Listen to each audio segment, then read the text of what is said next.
मधुबन के बाबा, मधुबन के बाबा मुरली वाले, आपका क्या कहना,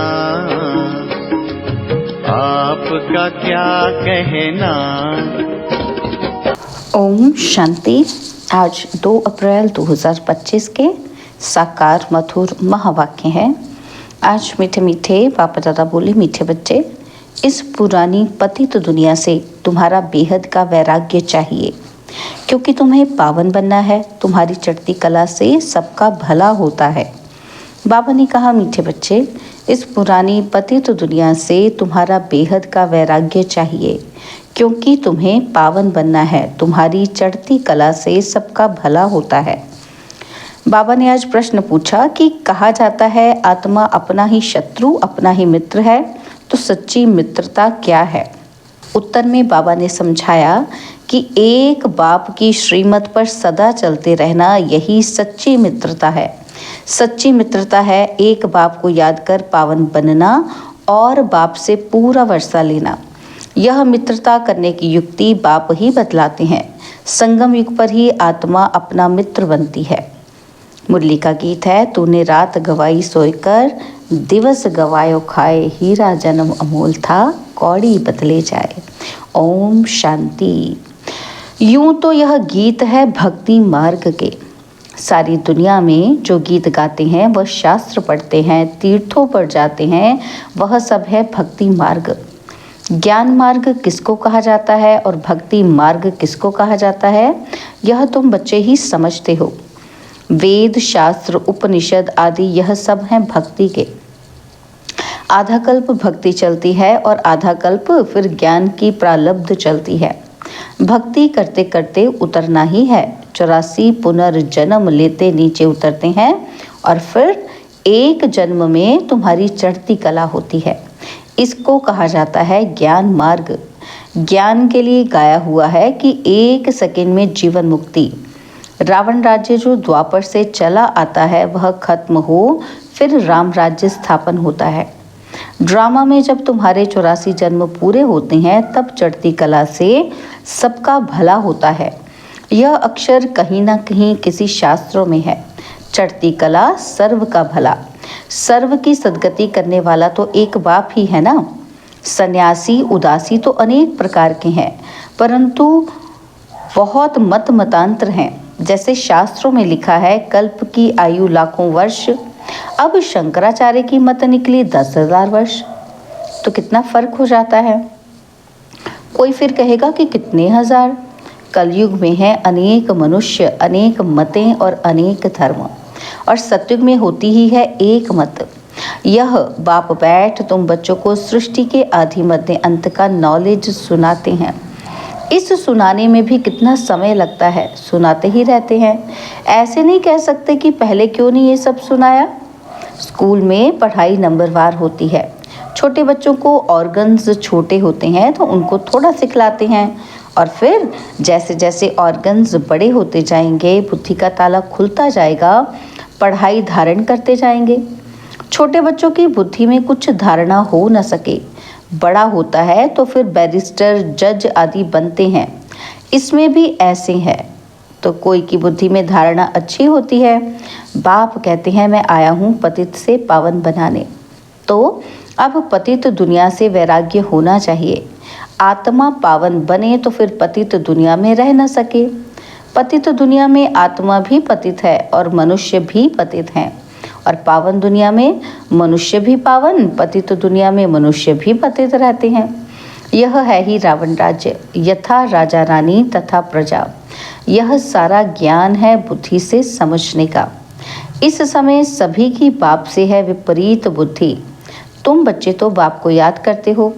अंदर में बाप के लिए प्यार है, आत्मा में बाप के लिए प्यार है, रिगार्ड है, क्योंकि बाप को जानते हैं। यहाँ तुम सम्मुख हो, शिव बाबा से सुन रहे हो। वह मनुष्य सृष्टि का बीज रूप, ज्ञान का सागर, प्रेम का सागर, आनंद का सागर है। गीता ज्ञानदाता परम पिता त्रिमूर्ति शिव परमात्मा वाच। त्रिमूर्ति अक्षर जरूर डालना है, क्योंकि त्रिमूर्ति का तो गायन है ना। तो ब्रह्मा द्वारा स्थापना तो जरूर ब्रह्मा द्वारा ही ज्ञान सुनाएंगे।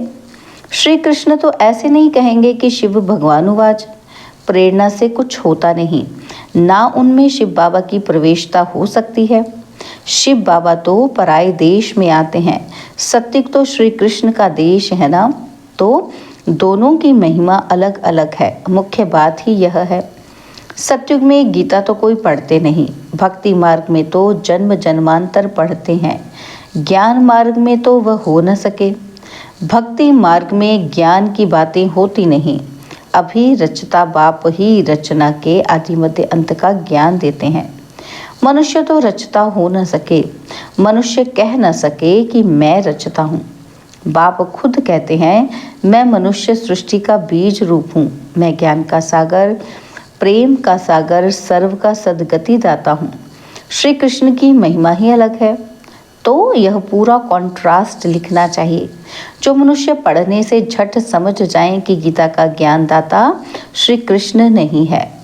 इस बात को स्वीकार किया तो यह तुमने जीत पहनी। मनुष्य श्री कृष्ण के पिछाड़ी कितना हैरान होते हैं, जैसे शिव के भक्त शिव पर गला काट देने को तैयार हो जाते हैं कि बस हमको शिव के पास जाना है, वैसे वह समझते हैं कि श्री कृष्ण के पास जाना है, परंतु श्री कृष्ण के पास तो जा न सकें। श्री कृष्ण के पास बलि चढ़ने की बात नहीं होती है, देवियों पर बलि चढ़ते हैं, देवताओं पर कभी कोई बलि नहीं चढ़ेंगे। तुम देवियां हो ना, तुम शिव बाबा के बने हो, तो शिव बाबा पर भी बलि चढ़ते हैं। शास्त्रों में हिंसक बातें लिख दी हैं, तुम तो शिव बाबा के बच्चे हो, तन मन धन बलि चढ़ाते हो, और कोई बात नहीं, इसलिए शिव और देवियों पर बलि चढ़ाते हैं। अब गवर्नमेंट ने शिव काशी पर बलि चढ़ाना बंद कर दिया है, अभी वह तलवार ही नहीं है। भक्ति मार्ग में जो आप घात करते हैं, यह भी जैसे अपने साथ शत्रुता करने का उपाय है। मित्रता करने का एक ही उपाय है, जो पाप बतलाते हैं। पावन बनकर बाप से पूरा वर्षा लो, एक बाप की श्रीमत पर चलते रहो, यही मित्रता है। कहते हैं जीवात्मा अपना ही शत्रु है, फिर बाप आकर ज्ञान देते हैं तो जीवात्मा अपना मित्र बनती है। आत्मा पवित्र बन बाप से वर्षा लेती है। संगम युग पर हर एक आत्मा को बाप आकर मित्र बनाते हैं। आत्मा अपना मित्र बनती है, श्रीमत मिलती है तो समझती है कि हम बाप की मत पर ही चलेंगे। अपनी मत पर आधा कल्प चले, अब श्रीमत पर सदगति को पाना है, इसमें अपनी मत चल न सके। बाप तो सिर्फ मत देते हैं, तुम देवता बनने आए हो ना, यहाँ अच्छे कर्म करेंगे तो दूसरे जन्म में भी अच्छा फल मिलेगा। अमर लोक में यह तो है ही मृत्यु लोक, यह राज भी तुम बच्चे ही जानते हो। कैसे? सो भी नंबरवार। कोई की बुद्धि में अच्छी रीति धारणा होती है, कोई धारणा नहीं कर सकते, तो इसमें टीचर क्या कर सकते हैं? टीचर से कृपा व आशीर्वाद मांगेंगे क्या? टीचर तो पढ़ाकर अपने घर चले जाते हैं। स्कूल में पहले पहले खुदा की बंदगी आकर करते हैं कि हे खुदा हमको पास कराना, तो फिर हम भोग लगाएंगे। टीचर को कभी नहीं कहेंगे कि आशीर्वाद करो। इस समय परमात्मा हमारा बाप भी है तो टीचर भी है। बाप की आशीर्वाद तो अंडरस्टूड है ही। बाप बच्चे को चाहते हैं, बच्चा आए तो उसको धन दूं, तो ये आशीर्वाद हुई ना। यह एक कायदा है, बच्चे को बाप से वर्षा मिलता है। अब तो तमो प्रधान ही होते जाते हैं, जैसा बाप वैसे बच्चे। दिन प्रतिदिन हर चीज तमो प्रधान होती जाती है, तत्व भी तमो प्रधान ही होते जाते हैं। यह है ही दुख धाम। 40,000 वर्ष अभी और आयु हो तो क्या हाल हो जाएगा। मनुष्य की बुद्धि बिल्कुल ही तमो प्रधान हो गई है। अभी तुम बच्चों की बुद्धि में बाप के साथ योग रखने से रोशनी आ गई है। बाप कहते हैं जितना याद में रहेंगे उतना लाइट बढ़ती जाएगी। याद से आत्मा पवित्र बनती है, लाइट बढ़ती है। याद ही नहीं करेंगे तो लाइट मिलेगी नहीं। याद से लाइट वृद्धि को पाएगी। याद नहीं किया और कोई विकर्म कर लिया तो लाइट कम हो जाएगी। तुम पुरुषार्थ करते हो सतो प्रधान बनने का, यह बड़ी समझने की बातें हैं। याद से ही तुम्हारी आत्मा पवित्र होती जाएगी। तुम लिख भी सकते हो कि यह रचयिता और रचना का ज्ञान श्री कृष्ण दे नहीं सकते, वह तो है प्रारब्ध। ये भी लिख देना चाहिए कि 84 में अंतिम जन्म में कृष्ण की आत्मा फिर से ज्ञान ले रही है, फिर फर्स्ट नंबर में जाते हैं। बाप ने यह भी समझाया है कि सतयुग में 9 लाख ही होंगे, फिर उनसे वृद्धि भी होगी ना, तो दास दासियां भी बहुत ही होंगे ना। जो पूरे 84 जन्म लेते हैं, 84 जन्म ही गिने जाते हैं। जो अच्छी रीति इम्तिहान पास करेंगे वह पहले पहले आएंगे। जितना देरी से जाएंगे तो मकान पुराना तो कहेंगे ना। नया मकान बनता है, फिर दिन प्रतिदिन आयु कम होती जाएगी। वहाँ तो सोने के महल बनते हैं, वह तो पुराने हो ना सके। सोना तो सदैव चमकता ही होगा, फिर भी साफ ज़रूर करना पड़े। जेवर भी भल पक्के सोने का बनाओ तो भी आखिरीन चमक तो कम होती है, फिर उनको पॉलिश चाहिए। तुम बच्चों को सदैव ये खुशी रहनी चाहिए कि हम नई दुनिया में जाते हैं। इस नर्क में यह अंतिम जन्म है। इन आँखों से जो देखते हैं जानते हैं कि ये दुनिया, पुराना शरीर है। अभी हमको सतयुग नई दुनिया में नया शरीर लेना है। 5 तत्व भी नए होते हैं। ऐसे विचार सागर मंथन चलना चाहिए। ये पढ़ाई है ना, तो अंत तक तुम्हारी ये पढ़ाई चलेगी। पढ़ाई बंद हुई तो विनाश हो जाएगा। तो अपने को स्टूडेंट समझ इस खुशी में रहना चाहिए ना कि भगवान हमको पढ़ाते हैं। ये खुशी कोई कम थोड़ी है, परंतु साथ साथ माया भी उल्टा काम करा लेती है। 5-6 वर्ष पवित्र रहते फिर माया गिरा देती। एक बार गिरे तो वह फिर अवस्था हो ना सके। हम गिरे हैं तो वह घृणा आती है। अभी तुम बच्चों को सारी स्मृति रखनी है। इस जन्म में जो पाप किए हैं, हर एक आत्मा को अपने जीवन का पता है ना। तो कोई मंद बुद्धि, कोई विशाल बुद्धि होते हैं। छोटेपन की हिस्ट्री याद तो रहती है ना, तो यह बाबा भी छोटेपन की हिस्ट्री सुनाते हैं ना। बाबा को वह मकान आधी भी याद है, परंतु अभी तो वहाँ भी सब नए मकान बन गए होंगे। 6 वर्ष से लेकर अपनी जीवन कहानी याद रहती है। अगर भूल गया तो डल बुद्धि कहेंगे। बाप कहते हैं अपनी जीवन कहानी लिखो। लाइफ की बात है ना। मालूम पड़ता है लाइफ में कितने चमत्कार थे। गांधी, नेहरू आदि के कितने बड़े बड़े वॉल्यूम्स बनते हैं। लाइफ तो वास्तव में तुम्हारी बहुत वैल्यूएबल है। वंडरफुल लाइफ यह है मोस्ट वैल्यूएबल, अमूल्य जीवन। इनका मूल्य कथन नहीं किया जा सकता। इस समय तुम ही सर्विस करते हो। यह लक्ष्मी नारायण कुछ भी सर्विस नहीं करते। तुम्हारी लाइफ बहुत वैल्यूएबल है, जबकि औरों का भी ऐसा जीवन बनाने की सर्विस करते हो। जो अच्छी सर्विस करते हैं वह गायन लायक होते हैं। वैष्णव देवी का भी मंदिर है ना, तो अभी तुम सच्चे सच्चे वैष्णव बनते हो। वैष्णव माना जो पवित्र हैं। अभी तुम्हारा खान पान भी वैष्णव है। पहले नंबर के विकार में तो तुम वैष्णव ही हो। जगत अम्बा के यह सब बच्चे ब्रह्मा कुमार कुमारियां हैं ना, ब्रह्मा और सरस्वती। बाकी बच्चे हैं उनकी संतान। नंबरवार देवियां भी हैं जिनकी पूजा होती है। बाकी इतनी भुजाएं आदि दी हैं वह सब हैं फालतू। तुम बहुतों को आप समान बनाते हो तो भुजाएं दे दी हैं। ब्रह्मा को भी 100 भुजा वाला, 1000 भुजा वाला दिखाते हैं। ये सब भक्ति मार्ग की बातें हैं। तुमको फिर बाप कहते हैं दैवी गुण भी धारण करने हैं।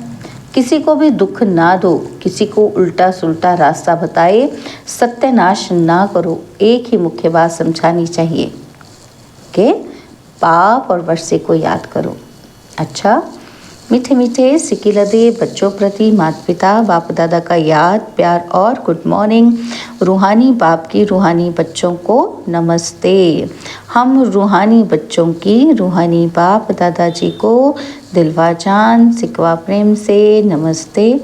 ओम शांति। प्यारे बाबा, मीठे बाबा, मेरे बाबा, शुक्रिया बाबा, शुक्रिया बाबा, शुक्रिया।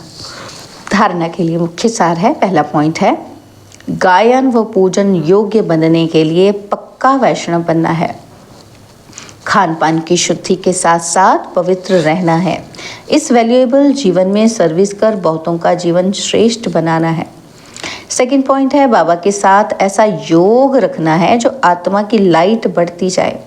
कोई भी विक्रम कर लाइट कम नहीं करना है, अपने साथ मित्रता करनी है। बाबा ने आज वरदान दिया, स्वस्थिति की सीट पर स्थित रह, परिस्थितियों पर विजय प्राप्त करने वाले मास्टर रचता भव। स्वस्थिति की सीट पर स्थित रह, परिस्थितियों पर विजय प्राप्त करने वाले मास्टर रचता भव। कोई भी परिस्थिति प्रकृति द्वारा आती है, इसलिए परिस्थिति रचना है और स्वस्थिति वाला रचयिता है। मास्टर रचता व मास्टर सर्वशक्तिवान कभी हार नहीं खा सकते, असंभव है। अगर कोई अपनी सीट छोड़ते हैं तो हार होती है। सीट छोड़ना अर्थात शक्तिहीन बनना। सीट के आधार पर शक्तियाँ स्वतः आती हैं। जो सीट से नीचे आ जाते उन्हें माया की धूल लग जाती है। बाप दादा के लाडले मरजीवा जन्मधारी ब्राह्मण कभी देह अभिमान की मिट्टी में खेल नहीं सकते। स्लोगन है, दृढ़ता कड़े संस्कारों को भी मोम की तरह पिघलाकर खत्म कर देती है। दृढ़ता कड़े संस्कारों को भी मोम की तरह पिघलाकर खत्म कर देती है। बाबा के व्यक्त इशारे, कंबाइंड रूप की स्मृति से सदा विजयी बनो। जैसे ज्ञान स्वरूप हो ऐसे स्नेह स्वरूप बनो। ज्ञान और स्नेह दोनों कंबाइंड हो, क्योंकि ज्ञान बीज है, पानी स्नेह है। अगर बीज को पानी नहीं मिलेगा तो फल नहीं देगा। ज्ञान के साथ दिल का स्नेह है तो प्राप्ति का फल मिलेगा। ओम शांति।